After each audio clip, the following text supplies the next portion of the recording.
जैसा कि आप लोगों को मैंने शुरुआत में बताया था कि हमारी बॉडी जो है वो 11 अलग अलग प्रकार के सिस्टम से चलती है। हमने कितने सिस्टम पढ़ लिए होंगे अभी तक? तो एक बार छोटा सा मैं रिमाइंडर कर देता हूं, आप लोग भी सहयोग करेंगे। पहला, हमने डाइजेस्टिव सिस्टम पढ़ा सबसे पहले, फिर हमने हार्ट एंड सर्कुलेटरी सिस्टम पढ़ा, उसके बाद रेस्पिरेटरी सिस्टम पढ़ा, उसके बाद किडनी का सिस्टम पढ़ा, उसके बाद एंडोक्राइन सिस्टम पढ़ा, उसके बाद ब्लड का सिस्टम पढ़ा। ब्लड के बाद में हमने कौन सा चैप्टर पढ़ा? बोन्स अभी का हम स्केलेटन। बॉन्स का पढ़ा। बोन का स्केलेटल सिस्टम, इसको बोलते हैं स्केलेटल सिस्टम। और साथ ही हमने अलग अलग जगहों पर लिम्फेटिक सिस्टम भी पढ़ लिया, जैसे स्प्लीन का क्या रोल है ना, हमारे इसका थाइमस का क्या रोल है, हमारे लिम्फ नोड्स क्या करते हैं, तो इसको लिम्फेटिक सिस्टम कहते हैं। तो इस तरीके से मिलाकर हमारे 7 हमारे कंप्लीट हो जाते हैं, 7 कंप्लीट हो जाते हैं। और 11 मैं बार बार बोलता हूं, उन 11 में जो रह जाते हैं वो हम अब कंप्लीट करेंगे। और भी कोई मैंने पढ़ाया है चैप्टर? Endocrine system. एंडोक्राइन को वैसे मैंने काउंट कर लिया था। और कोई इसके अलावा? सेल का बना था सर। सेल, हाँ, सेल एक सिस्टम का बेस है। तो ये अलग अलग प्रकार के सिस्टम है।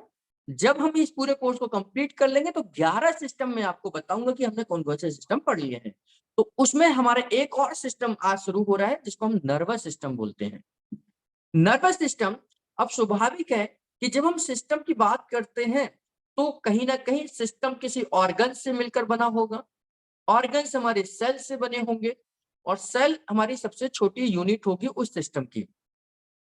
तो इस सिस्टम की सबसे छोटी यूनिट, उसको नर्वस सिस्टम की सबसे छोटी यूनिट को बोलते हैं न्यूरॉन्स। ये जो स्ट्रक्चर आपके सामने दिख रहा है इसको न्यूरॉन्स कहा जाता है, इसको न्यूरॉन कहा जाता है। न्यूरॉन्स का मतलब बहुत सारे न्यूरॉन्स, और एक न्यूरॉन की बात करें तो न्यूरॉन कहते हैं, है ना। तो ये न्यूरॉन हो गया। इस मैंने कहा था आपको कि सेल की शेप अलग अलग हो सकती है, सेल की शेप अलग अलग हो सकती है, मैंने आपको बोला था। तो अलग अलग शेप की सेल होती है, जैसे हमने लंग्स में एल्वोलाई की शेप अलग देखी, नर्वस सिस्टम में अलग देख रहे हैं, डाइजेस्टिव सिस्टम में अलग होगी, किडनी में हमने नेफ्रॉन के बारे में पढ़ा। तो अलग अलग शेप होती है क्योंकि वहां के हिसाब से उसकी स्ट्रक्चर बदलती चली जाती है। तो हमारे सामने एक डायग्राम है जिसको हम न्यूरॉन बोलते हैं। Neuron basic structure of nervous system है। ये लंबा बहुत हो सकता है, ये कितना भी लंबा हो सकता है, लेकिन ये संख्या में काउंट नहीं बढ़ा सकता। यानी कि इस सेल की क्या क्वालिटी है कि लंबा तो हो सकता है, जैसे हमारी हाइट बढ़ेगी तो हाइट में ये लंबा तो हो सकता है, लेकिन इसकी सेल की ग्रोथ नहीं बढ़ेगी, यानी कि सेल डिवीजन नहीं होगा। जैसे आप जिम जाते हैं, खाना पीना खाते हैं, आपको धीरे धीरे मसल्स डेवलप होने लग जाते हैं, मसल डेवलप होते हैं, तो वहां पर क्या है, हम कहते हैं सेल डेवलप हो रही है। सेल 1 से 2, 2 से 4, 4 से 6, 6 से 8, ऐसे सेल डिवाइड होकर वहां डेवलप हो जाती है और वहां मस्कुलर सेल डेवलप हो जाती है ना। लेकिन यहाँ पर ये मल्टीप्लाई नहीं कर सकती, केवल अपनी लंबाई बढ़ा सकती है। बच्चे की हाइट इतनी है तो छोटी हाइट के होंगे न्यूरॉन्स, लंबाई बढ़ती चली जाती है तो ये लंबे हो सकते हैं। मेरी बात समझ आई? ये लंबाई में ग्रोथ करते हैं, ना कि संख्या में ग्रोथ करती हैं। क्लियर? अब इस स्ट्रक्चर के बेसिक इंफॉर्मेशन बताता हूं। जैसे आप ये देख रहे हैं, एक मकड़ी के जाले की तरह है, ये छोटे छोटे इसके बाल निकले हैं। इन बालों को हम बोलते हैं डेंड्राइट्स, इनका नाम है डेंड्राइट्स। ये है सेल बॉडी, ये है मेन सेल बॉडी। इसके अंदर एक न्यूक्लियस है, ये न्यूक्लियस है, हर सेल के अंदर न्यूक्लियस होता है, हमने पढ़ा था। तो सेल बॉडी के अंदर एक छोटा सा न्यूक्लियस भी है। ये इसकी एक पूंछ निकलती है, लंबी सी पूंछ निकलती है। जैसे आगे हम स्पर्म को भी पढ़ेंगे, स्पर्म की भी एक पूंछ निकलती है। इस लंबी सी पूंछ को टोटल मिलाकर हम एक्सोन कहते हैं। क्या बोलते हैं? एक्सोन। ये टोटल मिलाकर एक लंबी सी पूंछ का है, एक्सोन है। इस एक्सोन को और डीप में देखें तो इस एक्सोन के ऊपर एक इस एक्सोन के ऊपर एक लेयर चढ़ी होती है, एक कोटिंग चढ़ी होती है, इसको बोलते हैं माइलिन शीथ। माइलिन शीथ, ये माइलिन शीथ क्या है? इस एक्सोन के ऊपर एक लेयर होती है, उसको हम माइलिन शीथ कहते हैं। इस माइलिन शीथ के अंदर भी के पास भी एक न्यूक्लियस होता है, ताकि इस माइलिन शीथ को पोषण मिलता रहे। अगर ये माइलिन शीथ खराब हो गई तो हमें न्यूरोलॉजिकल डिसऑर्डर आ जाते हैं। ये उसी प्रकार इसकी सुरक्षा करती है जैसे किसी तार के ऊपर कोटिंग चढ़ी होती है। आजकल आपने देखा होगा वायर जो बाजार में मिलते हैं, उनके ऊपर एक एक प्लास्टिक की कोटिंग चढ़ी होती है। वो किस लिए चढ़ी होती है? कि करंट एक ही दिशा में कंटिन्यूस बहे। अगर वो कोटिंग ना हो तो क्या होगा कि जो उसको पकड़ लेगा उसको करंट लग जाएगा। कोई उसके ऊपर तार डाल देगा तो उसको करंट चला जाएगा, उसके घर में चला जाएगा। पहले जैसे हम करते थे कि सरकारी तार जाता था, हम अपने घर का तार उसके ऊपर डालते थे और हमारे घर में बिजली आ जाती थी। ऐसा ही होता था, है जी ना? तो अब गवर्नमेंट बहुत चालाक होगी, इसको बोलते हैं बिजली चोरी होना। तो वही गवर्नमेंट की नजर में बिजली चोरी है, तो गवर्नमेंट क्या करती है? अब उस तार के ऊपर एक प्लास्टिक की कोटिंग चढ़ा देती है। उस प्लास्टिक की कोटिंग चढ़ाने से क्या है, कोई भी तार डालेगा उसको करंट नहीं मिलेगा। अब करंट क्या है? एक ही दिशा में जा रहा है, एक ही दिशा में जाता है। जहां गवर्नमेंट चाहती है भाई एक जगह से दूसरी जगह भेजना चाहती है, वहां वो भेज देती है। अब उसको ऊपर उसने कोटिंग चढ़ाना शुरू कर दी। इन दिल्ली में तो कहीं पर भी ऐसा तार नहीं मिलेगा जो बिल्कुल ऐसा हो, बिना कोटिंग वाला हो, है ना? तो ऐसे ही हमारे इस एक्सोन के ऊपर भी मैसेज चलते हैं। मैसेज कैरी फॉरवर्ड होते हैं ऊपर से नीचे की तरफ, ऊपर से मैसेज आते हैं नीचे की तरफ जाते हैं। अगर ये कोटिंग ना हो यानी कि माइलिन शीथ ना हो तो मैसेज क्या है, जहां उसे जाना चाहिए वहां पहुंचेगा ही नहीं, वो इधर उधर भग जाएगा। तो उस मैसेज का हमारे को कोई फायदा नहीं होगा। तो ये मैसेज एक ही दिशा में चलता रहे और कोई भी इसे आसपास से डिस्टर्ब ना करे, तो इसके लिए एक माइलिन शीथ होती है जो एक कवर होती है। ये माइलिन शीथ हमारे लिए बहुत जरूरी है। अगर ये नहीं होगी तो हमारा मैसेज हमारे ब्रेन तक नहीं पहुंचेगा। तो माइलिन शीथ का बनना बहुत जरूरी है और ये हमारे लिए बहुत इंपॉर्टेंट है। इस माइलिन शीथ को बनाने का काम भगवान ने एक अलग से सेल दे दी है इसकी खुद की, जिसको बोलते हैं न्यूक्लियस ऑफ स्वान सेल। यानी कि स्वान सेल जो माइलिन शीथ को बनाती है, उसके पास एक न्यूक्लियस दे दिया कि भाई आप अपने आप अपना खाना पीना बनाओ और इस माइलिन शीथ को बनाकर रखो। तो एक्सोन को कवर करता है माइलिन शीथ। माइलिन शीथ के लिए जो पोषण देता है वो न्यूक्लियस ऑफ स्वान सेल देता है और यह मैसेज ऊपर से नीचे कैरी फॉरवर्ड होता है। ये न्यूरॉन एक खत्म होता है जहां पर ये बटन्स आ जाते हैं।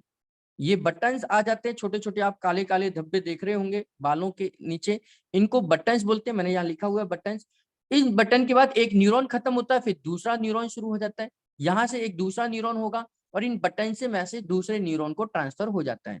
फिर वो न्यूरॉन खत्म होगा, उससे तीसरा न्यूरॉन शुरू हो जाएगा, फिर चौथा न्यूरॉन खत्म शुरू हो जाएगा। तो ऐसे कर कर मैसेज हमारा एक न्यूरॉन से दूसरे न्यूरॉन, दूसरे न्यूरॉन से तीसरे न्यूरॉन चलता है और मैसेज आगे बढ़ता है डेंड्रॉइड से सेल बॉडी, सेल बॉडी से एक्सोन, एक्सोन से बटन्स। हमारा मैसेज हर बार एक नया स्ट्रक्चर यहाँ होगा, नया स्ट्रक्चर यहाँ होगा, नया स्ट्रक्चर उसके ऊपर होगा। तो हमारा मैसेज चलता है डेंड्रॉइड से सेल बॉडी, सेल बॉडी से एक्सोन, एक्सोन से बटन, बटन से डेंड्राइड, डेंड्राइड से सोल बॉडी, सोल बॉडी से एक्सोन, एक्सोन से बटन, बटन से डेंड्राइड, डेंड्राइड से सेल बॉडी, सेल बॉडी से एक्सोन, एक्सोन से बटन। इस तरीके से मैसेज कैरी फॉरवर्ड होता है और ये बहुत सारे न्यूरॉन्स जब आपस में मिल जाते हैं तो इसको बोलते हैं, ये नर्वस सिस्टम बनाने का काम करते हैं। इतनी कहानी समझ आई आप लोगों को? सर ये क्या? Hello sir. The system that control and coordinate whole body, its coaction is called nervous system. पूरे नर्वस सिस्टम में ये दो वर्ड आपका पीछा नहीं छोड़ेंगे, इन दो वर्ड्स को समझ लीजिए। ये पूरा नर्वस सिस्टम इन दो वर्ड्स के ही इर्द गिर्द घूमेगा। इसके controls and coordinate whole body and its action, यानी कि बॉडी के द्वारा जो भी एक्शन हो रहा है उसको कंट्रोल एंड कोऑर्डिनेट करने वाले सिस्टम को हम नर्वस सिस्टम कहते हैं। संपूर्ण शरीर की तथा उसके विभिन्न भागों एवं अंगों की क्रियाओं को नियमित और समन्वित करने वाला संस्थान तंत्र का तंत्र कहलाता है। हिंदी और इंग्लिश में मैंने definition the. Nervous system is formed by billions of neuron, करोड़ों खरबों न्यूरॉन से मिलाकर हमारा नर्वस सिस्टम बनता है। ये तो जो वर्ड्स थे इनका मतलब समझ लीजिए। आप कुछ भी काम करेंगे, सुबह से लेकर रात तक करेंगे, उसमें दो ही चीजें होती है, control and coordination. Control and coordination, अब दो एक उदाहरण देके बताता हूँ कंट्रोल कोऑर्डिनेशन क्या है। जैसे आपने ये पेन पेन इस तरीके से है, इस पेन को निकाला और साइन किया और वापस इसको इसमें रख दिया। केवल इतने काम में भी कंट्रोल और कोऑर्डिनेशन आपको दिखाई देगा। कैसे? देखिए ये पेन नीचे पड़ा हुआ होगा, सबसे पहले इसे मैंने अपने कंट्रोल में लिया, कंट्रोल में ले लिया, ये मेरे पास आ गया, मैंने पकड़ लिया। अब इस पेन को मैंने निकाला, ठीक है, और मैंने यहाँ पर साइन कर दिए। साइन करने के बाद में ये मैंने दोबारा से इसमें लगा दिया और नीचे रखा। इसमें कंट्रोल आपको समझ आया कि मैंने पेन को कंट्रोल करा, अपने हाथ में लिया, पकड़ लिया है। अगर ये पकड़ा ही नहीं जाता और ये हिलता रहता तो क्या मैं साइन कर पाता? नहीं कर पाता। मैंने ये पेन निकाला और साइन करने के बाद में मैंने दोनों पेनों को देखो इस तरीके से कोऑर्डिनेशन, मेरा लेफ्ट हैंड और मेरा राइट हैंड दोनों एक दूसरे के सामने आए और धीरे से मैंने पेन को इस ढक्कन में डाला और बंद हो गया।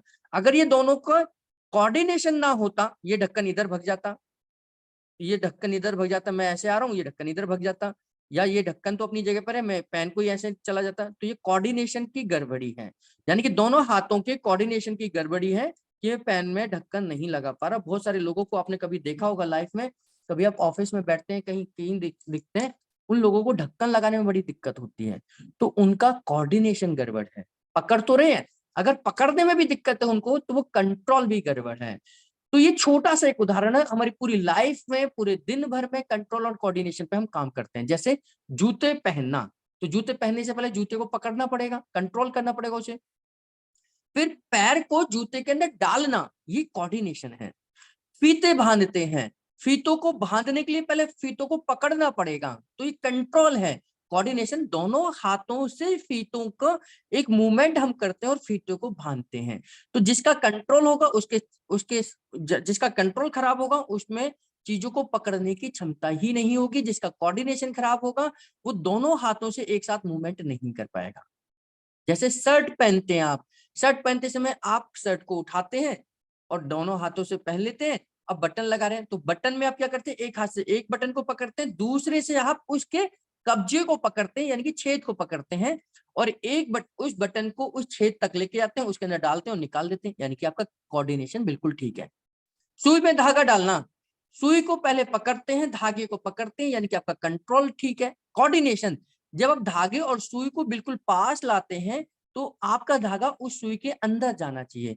अगर इधर उधर जा रहा है, एक तो ये वजह हो सकती है कि आंखों की रोशनी कमजोर है तो इधर उधर जा सकता है, लेकिन आंखों की रोशनी ठीक है लेकिन फिर भी इधर उधर जा रहा है, तो उसको बोलते हैं कोऑर्डिनेशन का ना होना। मेरे उदाहरणों से आपको समझ आया होगा कंट्रोल एंड कोऑर्डिनेशन क्या है। कोऑर्डिनेशन का ही रोल है, यानी कि बिना कंट्रोल एंड कोऑर्डिनेशन के आप कुछ भी नहीं कर सकते। आप चाय पी रहे हैं, पहले कप को पकड़ना पड़ेगा, कप को आपके मुंह तक लेकर आना पड़ेगा। बहुत सारे लोग कप को पकड़ लेते हैं लेकिन कप को मुंह तक ही नहीं ले पाते। आपने रोटी खानी है, रोटी को पकड़ते हैं, यानी कि पकड़ा यानी कि कंट्रोल किया, फिर उसे तोड़ते हैं, सब्जी से लगाते हैं, फिर मुंह तक लेकर आते हैं, ये कोऑर्डिनेशन है। कोऑर्डिनेशन जब दो चीजों की इन्वॉल्वमेंट हो जाए, दो अंगों का इन्वॉल्वमेंट हो जाए किसी क्रिया के लिए, तो उसे बोलते हैं कोऑर्डिनेशन।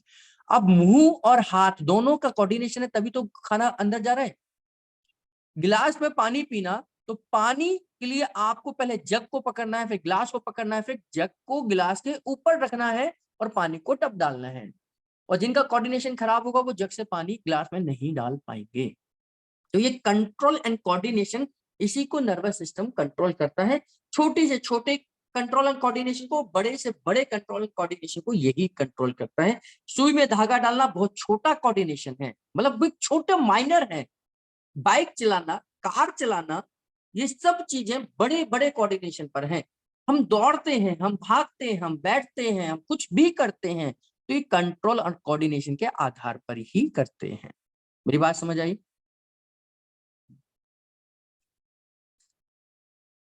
तो पूरे दिन की दिनचर्या हमारे कंट्रोल और कोऑर्डिनेशन के इर्द गिर्द ही घूमती है। तो न्यूरॉन्स क्या है? अभी ये हमारा पूरा नर्वस सिस्टम का मतलब समझ आया क्या करता है? देखिए दोबारा से पढ़ता हूँ। The system that controls and coordinate whole body, its action is called the nervous system, यानी कि शरीर के पूरे शरीर की क्रियाओं को कंट्रोल एंड कोऑर्डिनेशन करने वाले संस्थान को तंत्रिका तंत्र कहते हैं। संपूर्ण शरीर की तथा उसके विभिन्न भागों एवं अंग की क्रियाओं को नियमित और समन्वित करने वाला संस्थान तंत्रिका तंत्र कहलाता है। नियमित यानी कि कंट्रोल करना, उसे नियंत्रित कर लेना। समन्वित यानी कि कोऑर्डिनेशन, आपस में समन्वित करना यानी कि आपस में संबंध बनाना, उनको बोलते हैं कोऑर्डिनेशन, है ना। कोऑर्डिनेशन कमजोर है तो रिश्ता कमजोर है, इसलिए बोलते हैं कोऑर्डिनेशन अच्छा होना चाहिए आपस में, नहीं तो बात बिगड़ सकती है। तो कंट्रोल एंड कोऑर्डिनेशन से हमारा नर्वस सिस्टम चलता है। अब हम पढ़ते हैं न्यूरॉन्स के बारे में। मैंने आपको बताया था पीछे, neuron are the functional and structural unit of nervous system.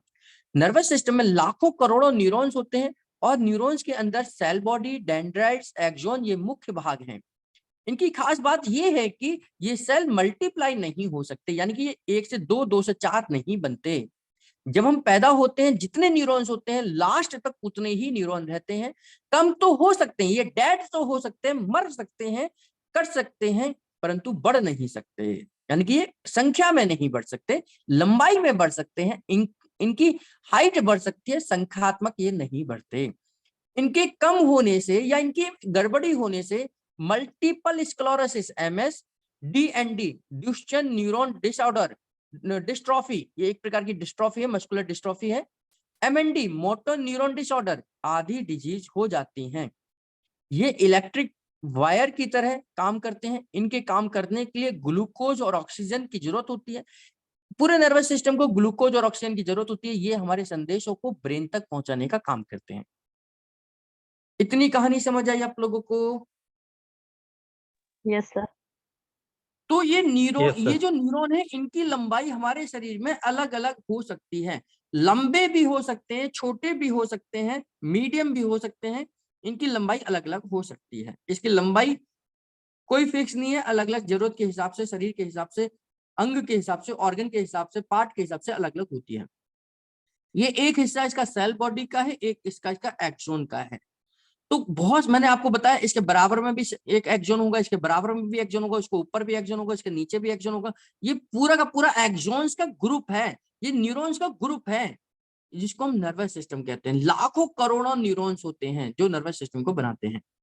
तो जब cell body plus cell body आपस में मिलती है तो एक अलग ग्रुप बना लेती है। जब एक्सॉन प्लस एक्सॉन आपस में मिलते हैं तो एक अलग ग्रुप बना लेते हैं। मतलब अगर हम माइक्रोस्कोप से सेल बॉडी प्लस सेल, इसके पास भी सेल बॉडी, यहाँ पे भी सेल बॉडी, यहाँ पर भी सेल बॉडी, यहाँ पर भी सेल बॉडी, यहाँ पर भी सेल बॉडी, तो सेल बॉडी का ग्रुप जब हम माइक्रोस्कोप से देखते हैं तो एक अलग सा दिखाई देता है। एक्सॉन का ग्रुप, बहुत सारे एक्सॉन्स हैं, उनका हम देखते हैं तो ये अलग सा एक ग्रुप दिखता है। उसी के बारे में आगे की कहानी है जो आपको समझनी है। हम पूरे नर्वस सिस्टम को 3 हिस्सों में डिवाइड करते हैं। 3 हिस्सों में डिवाइड करते हैं। पहला हिस्सा हमारा, मतलब 3 हिस्सों में हम इस पूरे नर्वस सिस्टम को पढ़ेंगे, CNS, PNS और ANS। अभी मैं तो केवल आपको एक भूमिका बता रहा हूँ, हम इस शरीर में कैसे क्या बना हुआ है, नर्वस सिस्टम कैसे बनता है, लेकिन हम इसको पूरे सिस्टम को 3 हिस्सों में पढ़ेंगे, CNS, PNS और ANS। ये तीनों ही सिस्टम नर्वस सिस्टम से बने होंगे, तीनों ही हिस्से। तो इसके बारे में बताते हैं। जब बहुत सारी सेल बॉडीज, यानी कि जो ऊपर वाला हिस्सा, जब बहुत सारी सेल बॉडीज आपस में मिलती हैं तो ये न्यूक्लियाई कहलाती हैं। और ये न्यूक्लियाई कहलाती हैं। क्या है? जब सेल बॉडीज आपस में मिलती हैं तो न्यूक्लियाई कहलाती हैं। और न्यूक्लियाई CNS में पाई जाती हैं। यह सेल बॉडी जब PNS में पाई जाती है तो इन्हें गैंग्लियन कहते हैं। यानी कि cell body plus cell body nuclei है, कहां पर? CNS में। सेंट्रल नर्वस सिस्टम में जब हम cell body plus cell body पढ़ेंगे तो न्यूक्लियाई कहलाती है, लेकिन जब हम PNS में इसको पढ़ेंगे तो इसका नाम चेंज हो जाता है, गैंग्लियन कहलाता है। ये है तो चीज एक ही, लेकिन एरिया के हिसाब से, जैसे बिहार में समोसा अलग है, दिल्ली में समोसा अलग है। बिहार में शायद सिंगाड़े को समोसा बोलते होंगे, दिल्ली में समोसे को अलग बोलते हैं, है ना। तो एक चीज तो एक ही है, लेकिन यहाँ पर उसके नाम अलग अलग हो सकते हैं। तो cell body plus cell body जब PNS में मिलेगी तो गैंग्लियन कहलाएगी, लेकिन जब ये CNS में मिलेगी तो ये न्यूक्लियाई कहलाएगी। दोनों एक ही चीज है, इसमें कंफ्यूज नहीं होना। मैं गैंग्लियन की बात कर रहा हूँ तो भी सेल बॉडी की बात करता हूँ, न्यूक्लियो की बात करूंगा तो भी सेल बॉडी की बात करूंगा। तो एक छोटा सा सैंपल यहाँ पे लिख दिया है ताकि आपको याद रहे। In CNS central nervous system, उसको बोलते हैं central nervous system, cell body plus cell body nuclei, और in PNS cell body plus cell body ganglion, ganglia. यहां तक क्लियर है पिक्चर, कोई दिक्कत तो नहीं। इस group of cell body is called nuclei, ये तो हमने पढ़ लिया ना। Group of cell body is called nuclei, and इनसे जो ग्रुप बनता है उसे ग्रे मैटर कहते हैं। ग्रे मैटर कहते हैं। सेल बॉडी जब हमने इस माइक्रोस्कोप से देखी तो ये ग्रे कलर की होती हैं, ग्रे कलर की होती हैं। क्या होती हैं सेल बॉडीज, कितने कैसे कलर की होती है? ग्रे कलर की होती है, इसलिए इनके ग्रुप को हम क्या बोलते हैं? Grey matter. आपने MRI की रिपोर्ट में पढ़ा होगा कभी कि ब्रेन के ग्रे मैटर में कोई दिक्कत आई है, व्हाइट मैटर में दिक्कत आई, तो ग्रे मैटर और व्हाइट मैटर दोनों आते हैं। तो मैं आपको बताऊंगा क्या होते हैं। तो यहाँ पर ग्रे मैटर हमें समझ आ गया। ग्रे मैटर का मतलब सेल बॉडीज में कोई दिक्कत है, सेल बॉडीज में दिक्कत है, यानी कि हम ये समझ गए कि वहां से मैसेज ट्रांसफर करने में दिक्कत होगी, क्योंकि सेल बॉडी से हमारा मैसेज एक्सॉन की तरफ चलता है। तो सेल बॉडीज को मिलाकर हम ग्रे मैटर कहते हैं, है ना। आगे पढ़ देता हूँ, क्योंकि हम आगे व्हाइट मैटर किससे बनेगा? एक्सॉन से मिलेगा, ये आपको बताऊंगा। अब डेंड्राइट्स की तरफ जाते हैं। सेल बॉडी के बारे में पढ़ा है, सेल बॉडी से जो बाल बाल से निकले हुए थे उनको डेंड्राइट्स कहते हैं। सेल बॉडी समझ आ गई आप लोगों को? Yes sir. अब सेल बॉडी से जो बाल बाल से निकले हुए उनको डेंड्राइट्स कहते हैं। ये सेल बॉडी की ब्रांचेज हैं, ये हमारे मैसेज को लेकर आते हैं। मैंने बताया था ना मैसेज कैसे चलता है, डेंड्राइड से सेल बॉडी से एक्सॉन, एक्सॉन से बटन, बटन से डेंड्राइड, डेंड्राइड से सेल बॉडी। ये सेल बॉडी की ब्रांचेज होते हैं, ये हमारे मैसेज को लेकर आते हैं। ये मैसेज डेंड्राइड से एक्सॉन की तरफ और फिर वहां से नर्व एंडिंग, जिनको बटन्स कहते हैं, तक लेके जाते हैं। फिर ये नर्व एंडिंग के बाद दोबारा दूसरे डेंड्राइड शुरू हो जाते हैं और ये मैसेज इसी तरीके से आगे बढ़ता है। बटन्स आर नर्व एंडिंग, जो हमारी बॉडी की बाहरी परत होती है, वहां से सेंसेशन होती है। ये बटन्स कहाँ हैं? ये बटन्स हमारे स्किन के ऊपर लगे हुए हैं, जिसको हम बटन्स बोलते हैं, जिनको हम क्या बोलते हैं? हम इनको नर्व एंडिंग बोलते हैं। नर्व एंडिंग यानी कि नर्व यहाँ आकर खत्म होगी और यहाँ से मैसेज कैरी ऑन फॉरवर्ड होंगे, है ना। तो बटन्स, बटन्स जैसे ही हमारी नर्व एंडिंग होती है, ये बटन से डेंड्राइड, डेंड्राइड से सेल बॉडी, सेल बॉडी से एक्सॉन, एक्सॉन से बटन्स तक हमारे मैसेज आगे फॉरवर्ड होते हैं। ठीक, इनके बारे में मैं बाद में बताऊंगा आपको, क्योंकि ये भाई बीचों बीच हमारे एक्सॉन गलत है। अब हम पढ़ते हैं। हमारे को सेल बॉडी समझ आया, हमारे को डेंड्राइड समझ आया, हमारे को अब एक्सॉन को समझने की जरूरत है, क्योंकि अब हमारे नीचे क्या आता है? एक्सॉन आता है। Axons are found deep in the brain in group. Each nerve cells has only one axon. एक नर्व सेल के पास एक ही एक्सॉन होगा। The membrane of axon is axonoma. The membrane of axon is called मैक्सोलोमा। जो membrane है, जिसको myelin sheath कहते हैं, उसको क्या बोलते हैं? एक्सोलोमा। Axons carries the nerve impulses away from the cell body. यानी कि ये सेल बॉडी से मैसेज को लेकर आते हैं। सेल बॉडी तक मैसेज पहुंच गया, अब सेल बॉडी किसको भेज देगी? एक्सॉन्स तक पहुंचेगी। ठीक है, अब इसको समझना है। CNS में जब एक्सॉन्स आपस में मिलते हैं तो उसे ट्रैक्स कहते हैं, जबकि PNS में यही जब आपस में मिलते हैं तो उसे ग्रुप, आपस में ग्रुप बनाती हैं या मिलती हैं तो उन्हें नर्व फाइबर कहते हैं। मैंने जैसे सेल बॉडी को अलग अलग बताया था, तो CNS में जब ये मिलेंगे, एक्सॉन प्लस एक्सॉन्स आपस में मिलेंगे CNS में, तो ट्रैक्स कहलाएंगे। लेकिन जब ये PNS में मिलेंगे तो ये नर्व फाइबर कहलाएंगे। लेकिन बात हम एक्सॉन की ही बात कर रहे हैं, दोनों मिलाकर एक्सॉन ही है। तो इसके लिए भी एक स्टेटमेंट मैंने यहाँ लिख दी है ताकि आप लोगों को कोई दिक्कत ना हो। In CNS axon plus axon tracts, in PNS axon plus axon nerve fibre. एक group of axon is called tracts, यानी कि, और इन सब के ग्रुप को मिलाकर जो ग्रुप बनता है उसे व्हाइट मैटर कहते हैं। माइक्रोस्कोप से जब हमने एक्सॉन के समूह को देखा तो ये सफेद कलर का था, ये सफेद कलर का दिखाई दिया। तो इससे साइंटिस्ट ने अंदाजा लगाया कि एक्सॉन का जो ग्रुप है वो व्हाइट कलर का होता है, तो इसको हम क्या बोलेंगे? व्हाइट मैटर बोलेंगे। तो व्हाइट मैटर किससे बनता है? एक्सॉन से बनता है। और ग्रे मैटर किससे बनता है? सेल बॉडी से बनता है। इतना जानना, इतना समझना हमारे लिए बहुत जरूरी है। क्लियर यहां तक? Yes sir. अब मैंने आपको बताया एक्सॉन किससे कवर होते हैं? माइलिन शीथ से कवर होते हैं, है ना? माइलिन शीथ से कवर होते हैं। माइलिन शीथ को कौन न्यूट्रिशन देता है? श्वान सेल देती है। तो उसके बारे में पढ़ लेते हैं। Schwann cell. Large axons are surrounded by a membrane of concentric layer of Schwann cell plasma membrane. Myelin sheath को जो न्यूट्रिशन देती है उसे श्वान सेल कहते हैं। मैंने अभी आपको बताया था कि एक्सॉन जो है हमारे कवरिंग होती है, जैसे प्लास्टिक की कोटिंग है, तो प्लास्टिक की कोटिंग को माइलिन शीथ कहते हैं, और इसको मजबूत करने का काम हमारा कौन करता है? श्वान सेल करता है। तो अगर ये कमजोर हो गई तो फिर ये हमारे नर्व को कहीं भी डैमेज कर सकती हैं, क्योंकि माइलिन शीथ हमारी जरूरी है, और माइलिन शीथ को बनाने का काम हमारी श्वान सेल करती हैं। श्वान सेल करती हैं, इसको न्यूट्रिशन देने का काम करती हैं। माइलिन शीथ के बारे में पढ़ लेते हैं। In axon a fatty substance present is called myelin और माइलिन शीथ। ये नर्व फाइबर को कवर करते हैं। मैंने अभी बताया था कि एक्सॉन प्लस एक्सॉन क्या बनते हैं? नर्व फाइबर होते हैं। ये नर्व फाइबर को कवर करके रखती हैं। अगर ये कवर ना हो तो हमारे संदेश आगे नहीं बढ़ेंगे, मैसेज आने बंद हो जाते हैं, और ब्रेन की डिजीज हो जाती हैं, जैसे multiple sclerosis, motor neuron disorder, Duchenne neuron disorder. ये डीएनडी, एमएनडी और एमएस है ना? ये डीएनडी डू नॉट डिस्टर्ब नहीं है, तो ये डीएनडी एक बीमारी है, ड्यूशेन न्यूरॉन डिसऑर्डर, है ना? तो ये माइलिन शीथ तक आपको कहानी समझ आई? यहाँ तक कोई समस्या? जॉइंट है, उसको साइनैप है।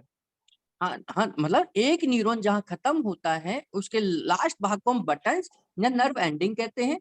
दूसरा न्यूरॉन जहाँ शुरू होता है वो उसे डेंड्राइट्स या सेल बॉडी कहते हैं, है ना? तो डेंड्राइट्स, तो एक न्यूरॉन जहाँ खत्म होगा वहां दूसरे न्यूरॉन्स को मैसेज ट्रांसफर करता है, तो दो न्यूरॉन्स के बीच वाली जगह को हम साइनैप कहते हैं। जैसे भारत श्रीलंका के बीच में समुद्र है, और वो समुद्र क्या है? एक जरिया है दोनों के बीच में संबंध बनाने का, दोनों के बीच में व्यापार का, दोनों के बीच में आने जाने का। अगर हम आज से 100 साल पहले की बात करें तो हवाई जहाज तो बाद में आए ना, पहले तो ये समुद्र के जरिए ही व्यापार होता था। समुद्र के जरिए ही हम लोग एक दूसरे कंट्री में जाते थे। हाँ, उसको राम सेतु बोल देते हैं सर। राम सेतु, है ना? तो साइनैप समुद्र को है, राम समुद्र, सेतु बोल। हाँ जी। राम सेतु चलो यहाँ पर है, और बंगाल के साथ में क्या है? तो साइनैप बंगाल क्या के है? साथ तो स्विट्जरलैंड है। समुद्र है, समुद्र को हम साइनैप बोलते हैं। और साइनैप्स जो हमारे दो देशों के बीच में अगर समुद्र से रास्ता है उसे आने जाने का, तो उसको, उसमें कौन से चीजों से हम उसका यूज करते हैं? वहां जहाज चलते होंगे, वहां नाव चलती होंगी, वहां बोट चलते होंगे, उन्हीं के द्वारा तो आदान प्रदान होता होगा चीजों का। यस कोई सर। तो मीडिएटर होगा बीच में। अगर एक व्यक्ति को भारत से श्रीलंका जाना है तो वो जहाज का इस्तेमाल करेगा, नाव का करेगा, बोट का करेगा, इसका ही तो करेगा। Yes sir. ऐसे ही इन दोनों के बीच में जो मैसेज है, भाई मैसेज एक जगह पर है, उसको दूसरे न्यूरॉन तक मैसेज को भेजना है, वो कूद के थोड़ी चला जाएगा, कूद के नहीं जाता। इनके बीच में न्यूरोट्रांसमीटर्स होते हैं जो एक मैसेज को पकड़ते हैं, दूसरी जगह तक लेके जाते हैं। मेरे कहने का मतलब केवल इतना है कि न्यूरोट्रांसमीटर्स होते हैं। न्यूरोट्रांसमीटर एक न्यूरॉन से मैसेज को पकड़ेंगे, दूसरों को पहुंचा देंगे, फिर दूसरा अपने आप आगे भेजेगा। वहां पर जैसे ही नर्व एंडिंग होगी, फिर वहां पर एक न्यूरोट्रांसमीटर काम करता है, वो दूसरे तक पहुंचा देता है। तो न्यूरोट्रांसमीटर जो संदेश को आगे भेजने में मदद करते हैं, उनके लिए एक माहौल क्रिएट करते हैं, उनको न्यूरोट्रांसमीटर कहते हैं, ताकि मैसेज आगे कैरी फॉरवर्ड हो। मेरी बात समझ आई? न्यूरोट्रांसमीटर का मतलब क्या हो गया? Yes sir. Yes sir. Synapse हो गया वो बीच की जगह, जो खाली जगह जो एक न्यूरॉन से दूसरे न्यूरॉन के बीच में है। न्यूरोट्रांसमीटर वो माध्यम हो गए जो एक न्यूरॉन से दूसरे न्यूरॉन तक मैसेज को ट्रांसफर करते हैं। तो जितनी अच्छी सुविधा होगी उतना अच्छा मैसेज भी ट्रांसफर होगा, है ना? तो न्यूरोट्रांसमीटर जो आगे संदेश को आगे भेजने में मदद करते हैं, उनके लिए एक माहौल क्रिएट करते हैं। जैसे एक न्यूरोट्रांसमीटर का नाम बताता हूँ, एसिटाइलकोलिन एक न्यूरोट्रांसमीटर है जिसको हम 15 मेडुला से स्टिमुलेट करते हैं, जो कि आपके ये एक माहौल बनाता है। जब भी हम कोई ट्रीटमेंट दें तो अगर उससे पहले हम 15 मेडुला दे दें और 10 मेडुला दे दें तो उससे इलाज और अच्छा हो जाएगा, क्योंकि वो मैसेज को भेजने में मदद करता है। इसलिए जितनी भी मस्कुलर डिजीज से रिलेटेड फॉर्मूले हैं उनमें 15 मेडुला और 10 मेडुला का इस्तेमाल होता है। 10 मेडुला करें ना करें, लेकिन 15 मेडुला हमारे एक न्यूरोट्रांसमीटर की तरह काम करता है। और इसीलिए जब मैंने 15 मेडुला का आपको फंक्शन बताया होगा तो आपको बोला होगी ये मस्कुलर डिजीज में यूज करते हैं। इतनी कहानी समझ आई? ऐसे ही बहुत सारे न्यूरोट्रांसमीटर हमारी बॉडी में काम करते हैं। हमारा न्यूरोथेरेपी का फॉर्मूला भी है प्योर न्यूरोट्रांसमीटर फॉर्मूला। ये प्योर न्यूरोट्रांसमीटर फॉर्मूला हमारे शरीर के अंदर बहुत सारे न्यूरोट्रांसमीटर्स बनते हैं, उनको सबको स्टिमुलेट करने का काम करता है। तो ये अलग अलग जगहों पर, अलग अलग समूहों पर अलग अलग न्यूरोट्रांसमीटर की जरूरत पड़ती है। तो उसमें एक सेरोटोनिन है, नॉरएपिनेफ्रिन है, गावा है, ये सब न्यूरोट्रांसमीटर है। गावा की फुल फॉर्म याद कर लेना, इसे 2 मेडुला से हम स्टिमुलेट करते हैं। गावा अमीनो ब्यूटारिक एसिड इसका फुल फॉर्म है। गामा अमीनो ब्यूटारिक एसिड इसका फुल फॉर्म है, जिसको हम 2 मेडुला से स्टिमुलेट करते हैं। ठीक है, इतनी कहानी समझ आई? हमें न्यूरॉन समझ आ गया होगा आपको अब तक कि न्यूरॉन्स कैसे हैं, डेंड्राइट्स क्या है, सेल बॉडी क्या है, एक्सोन्स क्या है, बटन्स क्या है, साइनेप्स क्या है, न्यूरोट्रांसमीटर क्या है, यहाँ तक की कहानी समझ आ गई? Yes sir. ठीक है, अब ये हमारा एक पूरा हमारा सेल कंप्लीट हो गया, यानी कि जिसको हम न्यूरॉन्स कहते हैं, ये हमारा कंप्लीट हो गया, क्योंकि हमने न्यूरॉन जो कि नर्वस सिस्टम की सबसे छोटी इकाई, सबसे पहली इकाई, इसके बारे में पढ़ा। न्यूरॉन्स प्लस न्यूरॉन्स यानी कि सेल प्लस सेल क्या बनेगा? सेल प्लस सेल सर, वो क्या बोलते हैं टिश्यूज अपना बनते हैं, टिश्यू टिश्यू टिश्यू टिश्यूज बनते हैं। ऐसे ही यहाँ पर भी न्यूरॉन प्लस न्यूरॉन्स भी टिश्यूज बनेंगे। और नर्वस सिस्टम को बनाने वाले, क्योंकि नर्वस सिस्टम पूरा सिस्टम है, मैंने कहा ना सेल प्लस सेल क्या बनेगा, टिश्यूज बनेंगे, टिश्यूज प्लस टिश्यूज ऑर्गन बनेंगे, ऑर्गन प्लस ऑर्गन सिस्टम बनेगा। तो यहाँ पर भी अलग अलग प्रकार के टिश्यूज बनते हैं, जिनको हम न्यूरोग्लिया कहते हैं। न्यूरोग्लिया हमारा नर्वस सिस्टम बहुत सारे ऑर्गन्स को मिलाकर, ऑर्गन्स मतलब टिश्यू, ऑर्गन प्लस ऑर्गन और tissues plus tissues organ, organs को मिलाकर बनता है। ऑर्गन्स टिश्यूज को मिलाकर और टिश्यूज सेल को मिलाकर बनते हैं। और सेल क्या है यहाँ? न्यूरॉन्स है। तो न्यूरॉन्स को आपस में मिलाकर न्यूरोग्लिया बनता है। Neurons plus neuron neuroglia. Neuroglia यानी कि जो नर्वस सिस्टम में इस्तेमाल होने वाले टिश्यूज, न्यूरोग्लिया में 4 तरीके के टिश्यूज पाए जाते हैं। पहला है एस्ट्रोसाइट्स, दूसरा ओलिगोडेंड्रोसाइट्स, तीसरा माइक्रोग्लिया, चौथा इपिनिडाइमल सेल, इपिनिडाइमल सेल। ये चारों मिलकर नर्वस सिस्टम को बनाने का काम करते हैं। एक एक प्रकार के टिश्यूज का नेचर देख लेते हैं, कहाँ इनका यूज होता होगा, किस प्रकार का यूज होता होगा, थोड़ा बहुत इनके बारे में जान लेते हैं। एस्ट्रोसाइट्स यह ब्लड ब्रेन बैरियर को बनाने का काम करते हैं। इन्हीं की वजह से बाहर के सब्सटेंस ब्रेन में नहीं जा सकते, परंतु इसे oxygen, carbon dioxide, alcohol, glucose और नींद की दवाइयां आसानी से पार कर जाती हैं। हमने न्यूरोथेरेपी के एक उसमें पढ़ा था, हमने न्यूरोथेरेपी के पहली विशेषता में पढ़ा था कि ब्लड ब्रेन बैरियर के कारण कोई भी बाहर की मेडिसिन ब्रेन के अंदर एंटर नहीं कर सकती, और न्यूरोथेरेपी शरीर के अंदर केमिकल्स को बनाकर ब्रेन के अंदर भेजती है, क्योंकि ये खुद के ब्रेन के केमिकल्स हैं। तो उनको रोकने वाला सिस्टम किससे बनता है? एस्ट्रोसाइट से बनता है। ये एस्ट्रोसाइट्स, कल क्लास ले लूं? हाँ, एस्ट्रोसाइट्स ब्लड ब्रेन बैरियर को बनाने का काम करता है। समझ आ गई? इस टिश्यूज का क्या मतलब है, इस टिश्यूज का क्या फंक्शन होगा? ब्लड ब्रेन बैरियर को बनाने का काम करेगा। बहुत अच्छे, आप लोगों को समझ आना चाहिए स्टेप बाय स्टेप। दूसरा जो प्रकार का टिश्यूज है नर्वस सिस्टम में, ओलिगोडेंड्रोसाइट्स है। ये माइलिन शीट के कवर को बनाने का काम करता है। भाई नर्वस सिस्टम है, न्यूरॉन्स है, न्यूरॉन्स को उस माइलिन शीट को भी तो कोई बनाएगा ही।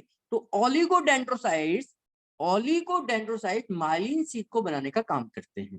Clear? Yes sir. Microglia brain में अगर कोई इन्फ्लामेशन, सूजन आ जाती है तो यही ठीक करते हैं। ये मोनोसाइट के साथ मिलकर ब्रेन की सूजन को, यानी कि ये सुरक्षात्मक प्रणाली में काम आती हैं। ये ब्रेन में सूजन को खत्म करती हैं।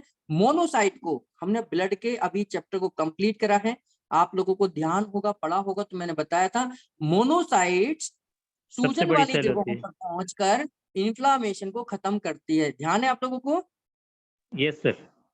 तो यहाँ आ गया ना, मोनोसाइट्स ब्रेन में अगर कोई इन्फ्लामेशन, सूजन होती है तो यही ठीक करते हैं।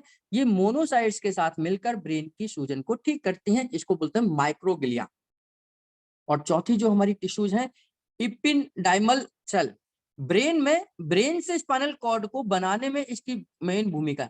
ब्रेन से स्पाइनल कॉर्ड निकलती है जो हमारे L1 तक जाती है। स्पाइनल कॉर्ड क्या है? एक रास्ता है जिससे हमारी सारे के सारे CSF फ्लो होता है।